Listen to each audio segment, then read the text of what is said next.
안녕하십니까 여러분. 군 복무 기간을 3개월 줄이겠다는 현 정부의 대선 공약 이행에 관한 구체적인 시간표가 확인됐습니다. 올해 7월에 제대하는 경우, 그러니까 2016년 10월 이후 입대자부터 순차적으로 조금씩 줄어듭니다.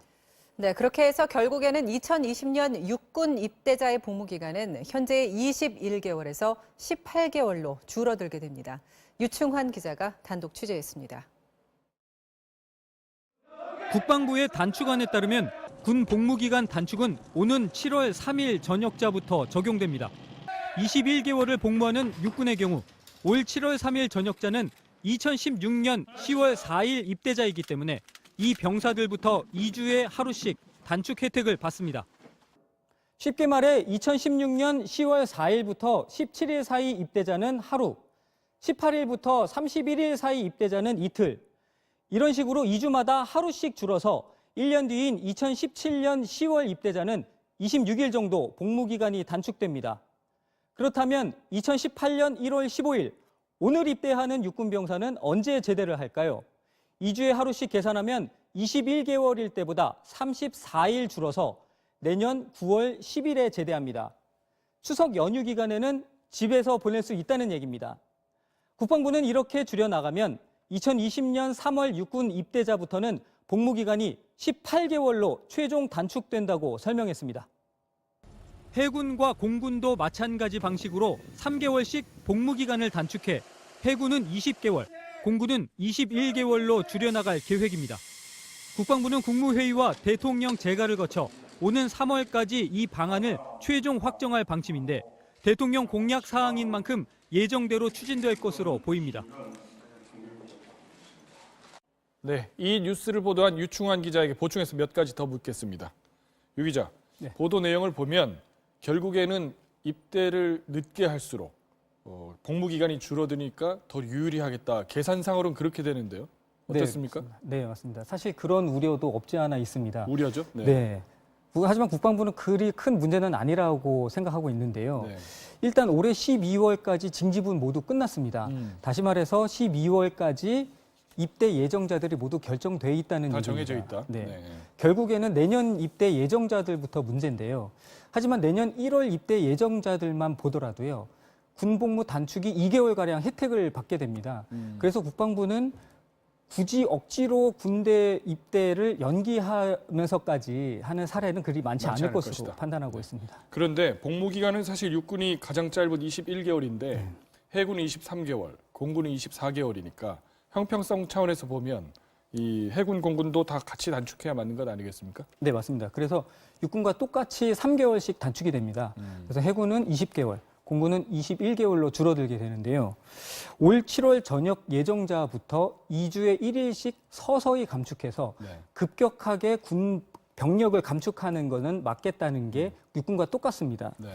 따라서 입대일자 기준으로는요. 2016년 7월과 8월 입대자부터 2주에 1일씩 줄어들게 됩니다. 2주에 1일씩. 네. 네. 그런데 원론적으로 물어보면 정부는 이 군 복무 기간 단축을 왜 하는 겁니까? 사실 그 군복무기간 단축은 문재인 대통령의 공약에 따라서 국방부가 추진하는 국방개혁 과제의 일환입니다. 그 대선 공약이었죠. 근데 이제 맞습니다. 그것을 왜 하느냐 그걸 묻는 거죠. 네, 사실 그 현재 많은 젊은이들이 줄고 있는 상황인데요. 네. 이 한창 사회에서 일해야 될 젊은이들을 군대에 묶어놓지 않겠다는 인식이 깔려 있습니다. 그래서 현재 63만 명인 수준의 현역병을 50만 명 수준으로 줄이겠다는 계획인데요. 때문에 물론 전투력 저하의 목소리도 있습니다. 네. 하지만 현대전은 첨단 무기로 승패가 갈립니다. 때문에 줄어든 병력의 예산만큼을 장비에 투자를 해서 더 효율적으로 운영을 하겠다는 게 국방부의 방침입니다.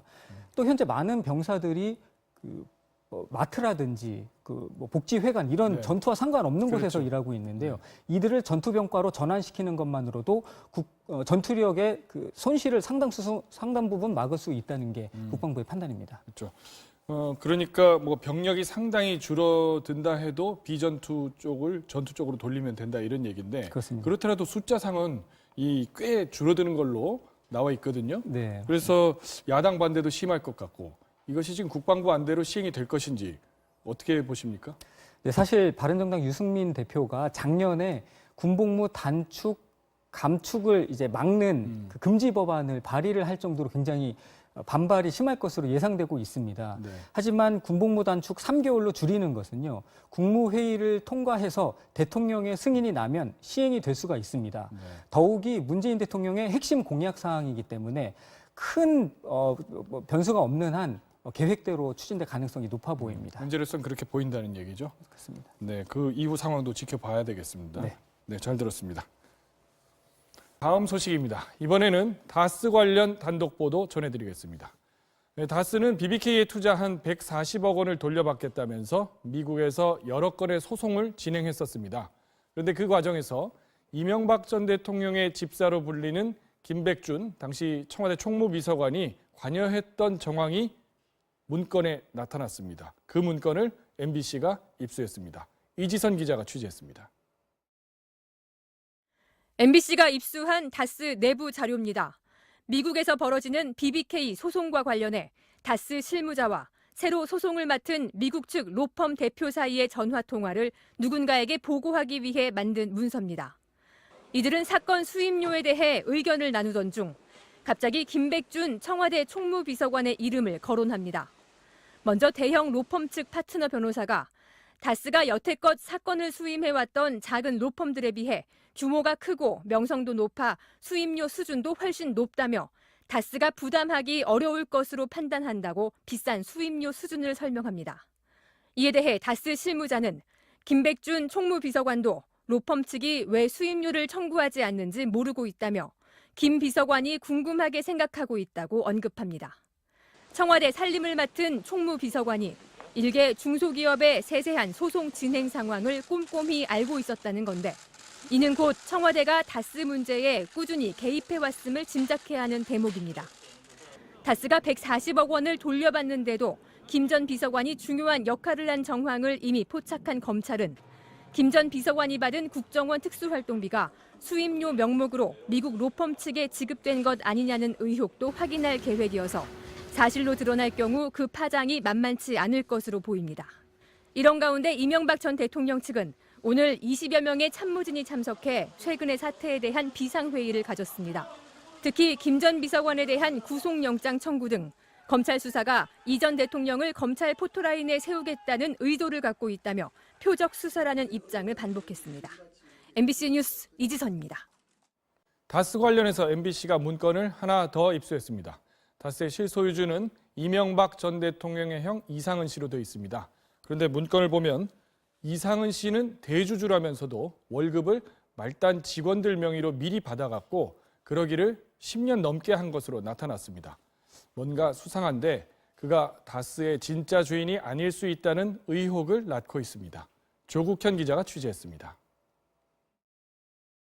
2007년 작성된 다스의 회계 자료입니다. 한 직원의 가불 내역이 고스란히 담겨 있습니다.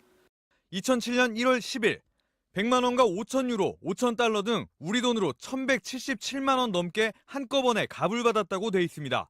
적게는 40만 원에서 최대 1,000만 원 넘게 한 해 동안 40차례에 걸쳐 가불을 받은 돈만 무려 8,175만 원에 달합니다. 이 직원은 당시 이상은 다스 회장 비서로 일하던 김모 씨로 자기 연봉의 3배 가까운 돈을 가불로 받았다는 겁니다. 당시 이상은 회장의 운전기사 역시 같은 해 2,200여만 원을 가불받았습니다.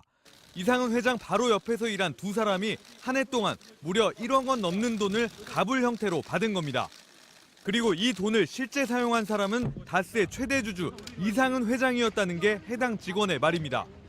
법인카드가 없으니까 현금이 필요할 때가 있잖아. 네.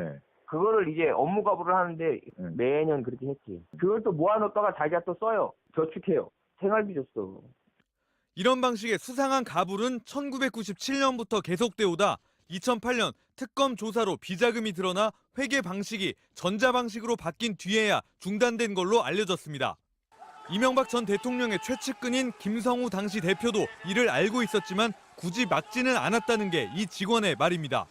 회장님이 이름으로 하면 아예 결제판을 던지고 안 해주고 그 대신에 이제 우리가 하는 거지만 다 이제 영감한테 가는 걸 알지. 다스의 최대 주주이면서도 직원 명의로 가불을 해야 했던 이상은 회장.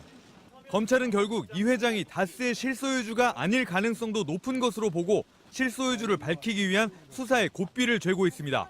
MBC 뉴스 조국현입니다. 이 미세먼지 저감 조치의 또 다른 핵심은 공공기관 주차장 폐쇄와 차량 이부제였는데요. 주차장까지 폐쇄하면서 참여를 독려했는데 의외로 몰랐다는 곳이 많습니다. 이재민 기자입니다. 오늘 아침 출근길 서울 중구청 주차장입니다. 주차장을 폐쇄한다는 입간판이 무색하게 차량이 자유롭게 드나듭니다.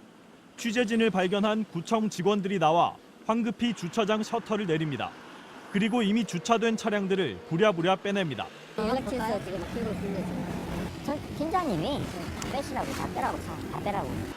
서울시가 미세먼지 비상 저감 조치를 발령해 주차장을 폐쇄한 공공기관은 모두 360곳. 주차장을 폐쇄한다는 알림조차 못 받았다는 항의도 쇄도했습니다. 나한테는 왜 문자도 안 주고서 폐쇄를 해서 불편하게 한다고 이런 민원이 좀 있었어요. 환경부와 서울시 조치에 따라 차량 이부제 적용 대상이 된 수도권 공공기관 임직원은 52만여 명. 하지만 정부 서울청사는 물론 정부 산하기관들도 차량 이부제를 엄격히 시행하진 못했습니다. 또 개인적인 사정이 또 있으신 분들도 혹시나 있을 거예요. 또 저희도 이제 그분이 장애인인지 아닌지 그것도 확인을 해야 되고. 서울시 의회는 주차장을 폐쇄했지만 구의회는 주차장을 운영했고 서울시내 주민센터도 4분의 1은 참여하지 않는 등 제각각이었습니다. 이번 비상저감 조치에 반드시 참여해야 할 의무가 없고 처벌 규정도 없기 때문입니다. 미세먼지 비상저감 조치에 따라 공공기관에서 발주한 공사장 500여 곳이 조업 시간을 단축했습니다. 대기 배출 사업장 80곳도 운영 시간을 줄였습니다. 서울시는 대기 배출 사업장에서 평소보다 15% 정도 미세먼지를 줄인 걸로 나타났다고 밝혔습니다. 환경부는 오늘 저감 조치의 전반적 효과는 20일 정도 뒤에 집계될 걸로 전망했습니다. MBC 뉴스 이재문입니다. 140여 명으로 구성된 북한의 삼지연 관현악단이 올림픽 기간 강릉과 서울에서 공연하기로 남북이 합의했습니다. 예술단은 육로를 통해 판문점을 넘어서 오는 방안이 검토되고 있는데요. 남북 실무 접촉에서 합의된 내용을 엄지인 기자가 전해드립니다. 오전 10시부터 시작된 실무 접촉을 마무리하고 남북은 조금 전 공동보도문을 발표했습니다. 남북은 우선 북측의 삼지연 관현악단 140여 명으로 구성된 예술단을 파견하는 데 합의했습니다. 이들은 강릉뿐 아니라 서울에서도 공연을 진행하기로 했습니다. 이와 관련해 우리 정부는 예술의 전당 등 공연장을 섭외 중인 것으로 확인됐습니다. 남측은 북측 예술단의 안전과 편의를 최대한 보장하기로 하고 실무적인 문제들은 판문점 직통전화로 협의하기로 했습니다. 다만 북측이 보내는 예술단에 모란봉 악단이 포함되는지 여부는 아직 확인되지 않았습니다. 북한 예술단의 방문 자체에 이견이 없는 만큼 오늘 회담은 비교적 호의적인 분위기로 진행됐습니다. 남측에 나가는 계절로 보면 이거 입춘이 지나고 아주 봄에 이 열기가 아주 환할 때 이렇게 아주 좋은 계절입니다. 회담도 좋은 성과가 날 걸로 그렇게 예상이 됩니다. 날씨가 많이 도와주고 있습니다. 북측 차석 대표로 나온 현송월 모란봉 악단장은 공개석상에선 별다른 언급을 하지 않았습니다. 전체 북한 대표단의 구성과 평창으로 이동하는 방법 등은 모레 차관급 회담에서 논의하기로 했습니다. 이 자리에선 IOC와의 최종 협의를 앞두고 북한의 와일드카드 선수 명단과 공동 입장, 단일팀 구성 여부도 협의할 방침입니다. 이와 관련해 도종환 문체부 장관은 공동 입장이 합의되면 한반도기를 들게 될 거라며 여자 아이스하키 단일팀이 구성돼도 우리 선수들이 배제되는 일은 없다고 밝혔습니다. MBC 뉴스 엄지인입니다. 이어서 가상화폐 소식 하나 더 전해드리겠습니다. 지난주 그 혼란을 겪었음에도 가상화폐 앱 이용자는 더 늘어났다는 조사 결과가 있습니다. 특히 20대와 30대 사이에서 열기가 뜨거운데 왜 이런 현상이 벌어지고 있는지 노경진 기자가 2030들의 목소리를 들어봤습니다. 20대 후반 윤모 씨는 지난해 취업 준비생 시절 처음으로 가상화폐에 손을 댔습니다. 돈 벌 수단이 없으니까 용돈벌이식으로 벌려고 그냥 시작한 게. 2달 전만 해도 14만 명 수준이던 가상화폐 앱 사용자는 지난주 196만 명. 가상화폐 거래는 일종의 유행처럼 노량진 고시촌까지 번지고 있습니다. 아무래도 뭐 월급 갖고는 돈 많이 벌고 싶겠죠. 아무래도 그렇게 목돈 벌어서 차 사고. 한 어플리케이션 분석업체 조사 결과 비트코인 관련 앱은 20대와 30대에서 사용자 비중이 더 높은 반면 증권 관련 앱은 40대가 사용자 비중이 훨씬 높았습니다. 청년 실업률 9.9%. 그러나 역설적으로 1억 원 이상 증여받은 10대 숫자는 오히려 30% 넘게 증가하는 상황. 이런 현실이 위험한 베팅을 부추긴다는 해석이 나옵니다. 물론 위험도가 매우 높은 투자에 끌리는 사람이 있기 마련이고 아직 규제가 미비하고 거래 방식이 단순하기 때문에 돈이 몰리는 거란 해석도 있습니다. 기성세대다 하더라도 여러 가지 경제적으로 어려운 사람들이 이제 복권, 로또로 찾았던 그런 것을 우리가 연결시켜서 이해한다면은 청년들의 이 가상화폐 신드롬도 그들의 지금 생활난, 취업난, 생활고 이런 문제랑 우리가 직결시켜서 우리가. 그러나 금융당국이 여러 차례 경고하듯 가상화폐는 쏟아부은 돈 전액을 날려도 보호받을 방법이 없습니다. 투자했다가 뚝딱 망해가지고 화폐를 투자했는데 사라졌어요. 국내 거래소에서만 거래가 안 돼, 빠졌는데. 높은 경제 성장률과 수출 흑자, 고공행진하는 주가. 그러나 달라지지 않을 것 같은 20, 30대의 팍팍한 삶. 결국 젊은 세대가 미래를 꿈꿀 수 있도록 하는 정책적 노력이 더 근본적인 해결책일 수 있습니다. MBC 뉴스 노경진입니다. 어제 청와대의 검찰, 경찰 개혁안에서 잘 부각되지 않은 포인트가 하나 있습니다. 검찰, 경찰, 공수처 등이 서로를 수사 대상으로 삼을 수 있게끔 견제와 균형을 이루겠다는 겁니다. 이재훈 기자입니다. 박근혜 정부 출범 직후 불거진 호화 별장 성접대 동영상 사건. 경찰은 지속적인 성접대가 있었다며 동영상 속 인물로 추정되던 당시 김학의 법무차관을 기소해야 한다고 밝혔습니다. 하지만 사건을 넘겨받은 검찰은 김 전 차관을 단 한 차례 불러 형식적으로 조사한 뒤 무혐의 처리했습니다. 만약 청와대가 어제 발표한 안대로 권력기관 재편이 이뤄질 경우 김학의 차관 사건과 같은 검찰 간부에 대한 수사는 고위공직자 비리수사처, 즉 공수처에서 수사를 한 뒤 기소까지 맡게 됩니다. 대신 검찰은 공수처 소속 검사나 수사관의 비리를 수사해 기소할 수 있습니다. 이는 경찰도 마찬가지여서 경찰도 공수처 직원의 비리에 대해서 수사할 수 있고 공수처 역시 고위직 경찰의 비리를 수사할 수 있습니다. 이 각 기관들이 상호 견제와 균형에 따라 권력 남용을 통제할 수 있도록 만드는 것입니다. 군사정권 당시 중앙정보부와 안기부 그리고 그 후신인 국정원까지 견제 장치가 유명무실했던 정보기관도 앞으로는 감사원의 감사를 받도록 했고 검찰의 영장 청구권에 대해서도 향후 추가 논의가 예상됩니다. 권력기관 간의 상호 견제를 통해 힘이 어느 한 기관에 과도하게 쏠리는 권력 편중 현상을 근본적으로 막기 위한 대책이 어떤 식으로 실현될지 관심이 모아지고 있습니다. MBC 뉴스 이재훈입니다. 그래도 상대적으로 보면 검찰은 쪼그라들고 경찰은 비대해지는 모양새입니다. 검찰권이 무소불위라서 힘을 뺀다고 했다가 경찰에 너무 힘을 실어주면 곤란하다는 걱정도 많습니다. 김지경 기자가 설명합니다. 지난 2006년 제주도에서 자치경찰단이 활동을 시작했습니다. 경찰청이 아닌 제주특별자치도 소속으로 지역의 치안과 교통을 관리하고 산림훼손이나 오염물 배출은 수사도 벌입니다. 이런 자치경찰을 전국 시도로 확대하고 수사 권한도 늘린다는 게 정부 개혁안입니다. 경찰 조직을 쪼개 힘을 분산시키는 게 견제의 핵심인데 그 한 축은 이렇게 지역과 밀접한 수사들을 담당하는 자치경찰을 도입하는 겁니다. 중요한 사건을 담당하는 국가경찰도 치안과 경비를 담당하는 일반경찰과 수사만 맡는 경찰로 분리됩니다. 지금은 살인사건이 발생하면 일선경찰서 형사과의 보고가 경찰청까지 이어져 지휘를 받는데 앞으로는 수사본부에만 보고해서 행정직 고위경찰의 수사 개입을 막겠다는 겁니다. 여기에 대공수사권까지 넘겨받은 경찰은 거대 경찰이라는 지적을 경계합니다. 광범위한 그러한 정보 수집권이 돼서 경찰 권력이 무소불위의 권력으로 발전할 그런 우려가 있습니다. 검찰은 수사권 일부를 넘겨주지만 특별수사 등 직접 수사권을 유지해 예상에서 크게 벗어나지 않았다는 분위기입니다. 검찰에서 경찰로 넘어오는 게 없어요.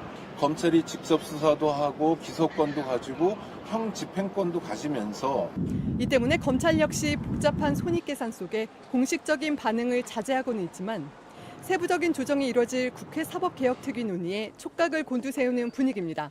MBC 뉴스 김지경입니다. 금융당국이 하나금융그룹의 차기 회장 선출 절차를 중단하라고 권고했는데요.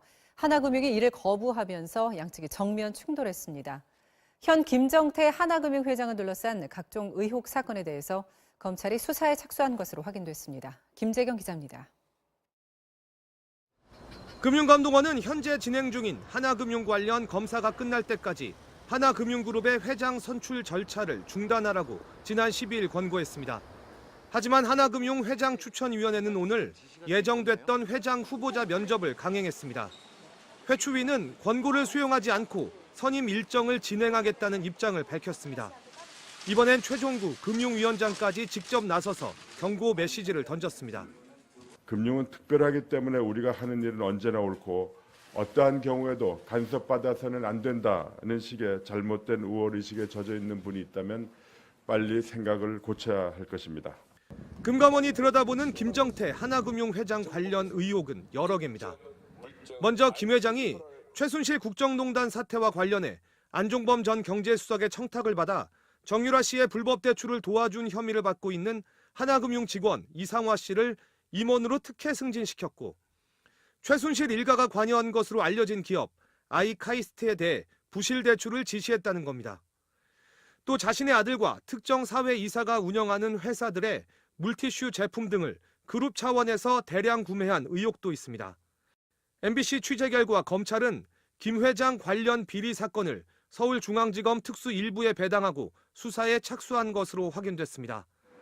즉 금융당국이 김 회장을 사면임시킬 가능성이 큰 선임 절차를 중단하라고 권고한 것은 혐의가 가볍지 않다는 점을 감안한 조치인 겁니다. 금감원 고위 관계자는 수사 결과에 따라 최악의 경우 김 회장이 해임되면 회장 공백 사태에 따른 대혼란이 예상된다면서 그런 우려를 고려하지 않을 수 없었다고 말했습니다. MBC 뉴스 김재경입니다. 맥주, 소주 만드는 하이트 진로에서 이런 일이 있었습니다. 회장 아들 회사에 10년 동안 일감을 대거 몰아줬는데 그렇게 해서 그 아들한테 경영권을 승계하는 작업이 진행됐습니다. 일감 몰아주기가 2세 밀어주기였습니다. 남재현 기자입니다. 생맥주 기기를 제조하는 중소기업이던 서영 E&T. 하이트 진로 회장의 장남이 지분 73%를 인수한 뒤인 2008년부터 이상한 거래가 시작됐습니다. 355ml 맥주캔 납품가는 보통 100원.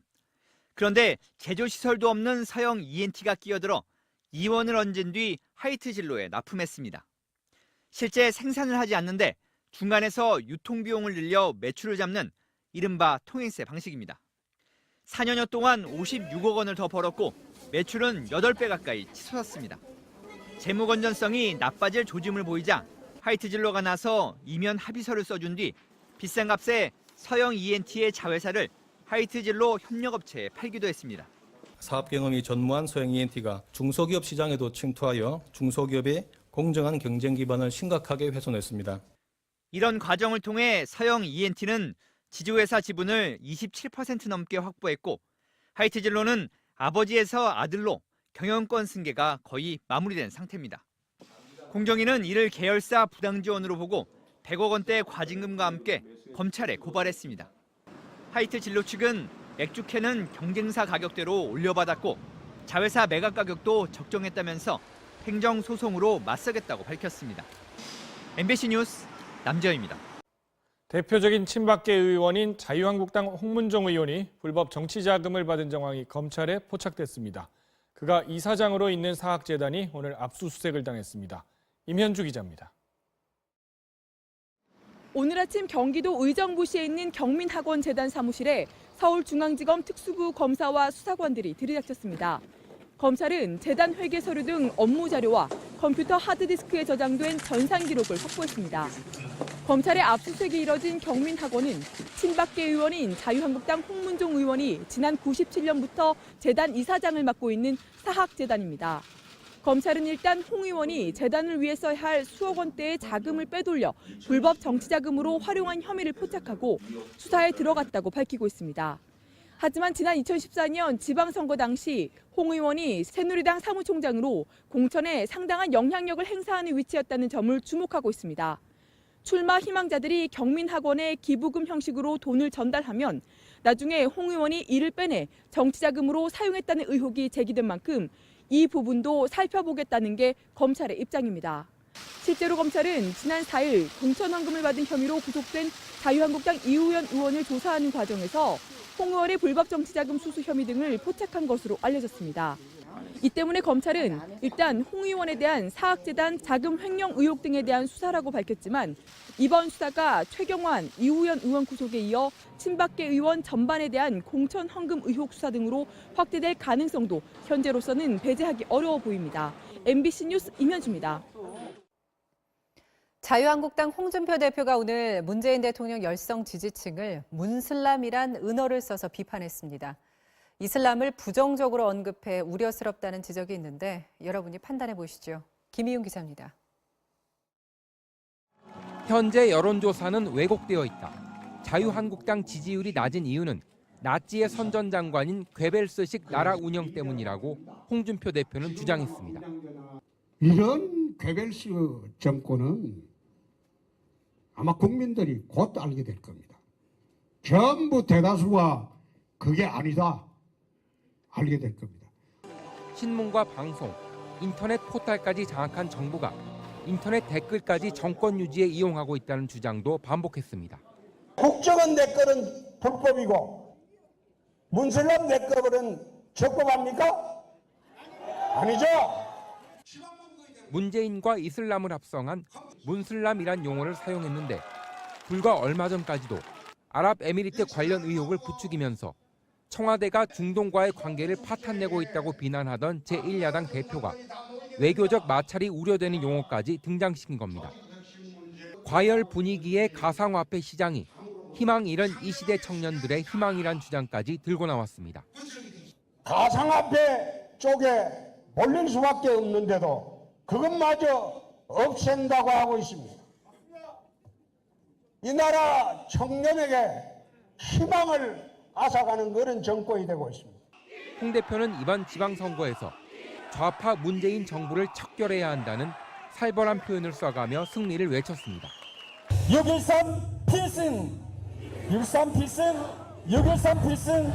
6.13 필승! 민주당, 국민의당, 바른정당, 정의당은 홍 대표의 오늘 일련의 발언을 어떻게 보느냐는 질문에 시대착오적이다, 황당하다, 새누리당 집권 시절의 경험에 비추어 말한 것 같다는 답을 전해왔습니다. MBC 뉴스 김희용입니다. 남중국해를 둘러싼 주변 국가들의 영유권 분쟁이 다시 불붙을 조짐을 보이고 있습니다. 최근 중국이 남중국해 인공섬에 만든 군사기지를 홍보했는데요. 주변국들이 크게 반발하고 나선 겁니다. 강나림 기자입니다. 중국 본토 남쪽에서 1000km 떨어진 해상. 거대한 인공섬의 해안을 따라 중국 인민해방군이 경계를 펴고 있습니다. 최근 중국 관영 CCTV가 방영한 스프레틀리 군도 피어리 암초에 있는 군사기지입니다. 5년 전만 해도 작은 암초였던 이곳에 중국은 거대한 인공섬을 만들고 미사일 요새와 항공기 경납고, 레이더까지 갖춰놨습니다. 남중국해에는 베트남과 중국이 영유권을 다투는 파라셀 군도와 그 아래쪽으로 피어리 암초가 있는 스플래틀리 군도가 있습니다. 특히 750여 개의 섬과 암초가 있는 스플래틀리 군도는 중국과 필리핀, 베트남 등 6개 국가가 영유권을 다투고 있습니다. 그런데 중국이 이곳에 있는 군사기지를 홍보하면서 다시 긴장감이 감돌고 있습니다. 스프레틀리 군도와 가장 가까운 필리핀은 군사기지를 건설하지 않겠다던 약속을 중국이 뒤집었다며 즉각 반발했고, 중국의 남중국해 패권 장악을 우려하는 미국도 국제법 위반이라며 강력히 경고했습니다. 하지만 중국은 문제될 게 없다는 입장입니다. 中国也需要建设必要的国土防卫设施，有关设施不针对任何国家。 인도양과 태평양을 잇는 요충지이자 자원이 풍부한 남중국해에 대한 중국의 욕심은 어제 오늘의 일이 아닙니다. 인공섬을 군사기지화해 사실상 중국 영토로 만들고 남중국해를 들여다보는 위성 발사도 계획하고 있습니다. 분쟁의 양상이 결국 중국과 미국의 힘겨루기란 점에서 우리도 눈여겨볼 필요가 있습니다. 우리나라한테는 미국이나 중국이 다 자기네 편에 서달라고 하는 거예요. 남중국해 문제가 백열화되면 백열화될수록 또 선택을 강요받을 수도 있어요. 남중국해를 자신의 앞바다로 만들려는 중국과 동아시아 전략상 이곳을 포기할 수 없는 미국의 패권 경쟁이 다시 불붙고 있습니다. MBC 뉴스 강나림입니다. 논란을 빚은 가상화폐 거래소 폐쇄는 당장은 하지 않는 쪽으로 가닥이 잡혔습니다. 정부는 가상화폐에 쓰이는 기술의 연구 개발도 지원하기로 했습니다. 초강경 입장에서 많이 완화된 모습입니다. 김민욱 기자가 보도합니다. 지난 11일 박상기 법무부 장관이 가상화폐 거래소의 폐쇄까지 검토하고 있다고 발표하자 가상화폐의 가격이 급락하는 등 시장이 출렁였습니다. 가상화폐 규제에 반대한다는 청와대 국민청원에는 오늘까지 19만 명이 참여했습니다. 시장의 반발에 결국 정부가 한 발 물러섰습니다. 당장 거래소를 폐쇄하지 않고 범정부 차원에서 추후 대응을 충분히 검토하겠다는 겁니다. 법무부가 제시한 투기 억제 대책 중의 하나로 향후 범정부 차원에서 충분한 협의와 의견 조율 과정을 거쳐 정부는 그러나 가상화폐 거래 실명제를 계속 추진하고 불법 행위에도 엄정 대처할 것이라고 강조했습니다. 또 가상화폐는 법정화폐가 아닌 만큼 거래 과정에서 큰 손실이 발생할 수 있다며 투자자들에게 다시 한번 주의를 당부했습니다. 하지만 오늘 정부의 발표는 당장 거래소를 폐쇄하지 않겠다는 것 외에는 모두 작년 말 세 차례에 걸쳐 내놨던 대책과 크게 다르지 않았습니다. 그래서 오늘 정부가 예정에도 없던 브리핑까지 열어 대책을 밝힌 것은 정부 규제에 대한 투자자들의 반발을 잠재우는 동시에 시장의 과열과 혼란도 진정시키려는 의도로 받아들여지고 있습니다. MBC 뉴스 김민욱입니다.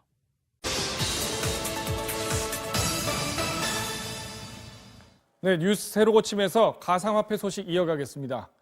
일단 방향은 잡혔지만 며칠 동안 가상화폐 대책은 오락가락하면서 혼란을 키웠습니다. 다른 나라들은 어떻게 대처했을까요? 새로 고침에서 짚어보겠습니다. 박영희 기자. 먼저 용어 정리부터 하고 시작을 하죠. 가상화폐, 가상통화, 또 암호화폐 여러 말을 쓰던데 어떤 차이가 있습니까? 네, 누가 쓰느냐 또 어떤 점을 강조했는지 정도의 차이입니다. 일반적으로는 가상화폐란 말을 많이 쓰시죠. 가상통화는 한국은행이 써온 말입니다. 화폐냐 통화냐 사실 의미상 큰 차이는 없습니다. 암호화폐란 말은 주로 업계에서 씁니다. 블록체인 기술을 통해 보안성이 뛰어나다 이런 기술적인 측면을 강조한 말입니다. 그렇군요. 그런데 신문마다 암호화폐라고 쓰는 것도 있고 또 가상화폐를 또 많이 쓰는데 저희들도 가상화폐라고 쓰잖아요. 예, 그렇습니다. 결론적으로 의미상 차이는 없다는 얘기네요. 네, 그렇습니다. 그런데 단어가 하나 늘었습니다. 법무부가 가상증표라는 말을 들고 나왔습니다. 화폐나 통화 이런 말을 쓰면 마치 국가가 인정한 돈처럼 느껴진다. 그러면 안 된다. 조금 더 강경한 규제 입장을 담은 표현입니다. 그러면 한국은행은 가상통화, 법무부는 가상증표 이렇게 말이 다르면 그 의미의 차이가 있는 건가요? 사실 전혀 없습니다. 한국은행도 절대 법정 화폐가 아니다. 이렇게 누차 밝혀온 바 있습니다. 그렇죠. 돈이 아니라는 데에는 정부 간 이견이 없습니다. 그렇게 이견이 없는데 표현을 저렇게 다르게 하니까 혼란스럽잖아요. 네. 사실 또 쟁점이었던 거래소 폐쇄까지는 안 간다고 지금 했는데 그렇게 극단적으로 거래소를 폐쇄하는 대책은 외국에서 중국이 있었던 것 같은데요. 네, 맞습니다. 작년 한때 전 세계 비트코인 거래의 98%가 중국 위안화로 이루어졌다. 이런 보도가 나올 정도로 최대 거래국이었습니다. 그런데 가상화폐는 익명으로 또 국경을 넘어서 거래가 됩니다. 이미 4년 전 가상화폐 결제를 금지했던 중국이 작년에는 자본의 해외 유출을 막겠다면서 거래소까지 전면 폐지시켰습니다. 중국은 그렇고 다른 나라들은 어떻습니까? 네, 일본의 경우는 이런 부작용이 생기니까 적극적으로 제도권 안으로 끌어들인 경우입니다. 2014년 최대 가상화폐 거래소가 해킹을 당했다며 파산을 하니까 이후 거래소 등록제를 도입했습니다. 일정 자본금을 갖추고 회계 감사도 받도록 해서 소비자를 보호하는 동시에 자금 세탁 등 범죄도 막도록 했습니다. 일본은 금지가 아니라 이제 관리라는 길을 택한 건데 그렇게 네. 해서 가상화폐 시장이 활성화됐겠군요. 네, 지금 거래 규모 세계 2위를 기록하고 있습니다. 그럼 1위는 어딘가요? 네, 미국입니다. 그렇다면 미국은 어떻습니까? 네, 미국의 경우는 2013년부터 가상화폐 사업자를 자금 세탁을 막아야 하는 의무가 있는 화폐 서비스업자에 포함시켰습니다. 네. 또 세계 최초의 제도권 거래소도 2015년 미국 뉴욕에 생겼습니다. 자격, 즉 비트 라이선스를 따야 하고 이후엔 거래할 때마다 영수증을 보관하고 고객한테는 이 거래가 위험할 수 있다. 이런 사실을 알려야 합니다. 자금 세탁 방지 의무라는 거는 그러니까 돈 세탁을 못 하도록 네, 맞습니다. 기존 법률로 예, 비트코인이 악용되는 것을 막도록 하는데 기존 법률로 의율에 포함시킨 겁니다. 기존 법률로 규제한다는 그런 얘기군요. 예. 네, 잘 들었습니다. 자, 해외 사례를 보니까 두 가지를 알 수 있습니다. 첫째는 규제든 관리든 중국이나 일본은 이미 3, 4년 전부터 제도를 정비했고요. 또 두 번째는 외국에서는 주로 이 거래를 막기보다는 소비자를 보호하고 범죄 악용을 막는 쪽에 신경을 썼다는 점입니다. 자, 한국 정부는 광풍이 몰아친 작년 연말에야 제도 검토에 들어갔습니다. 뉴스 새로 고침이었습니다.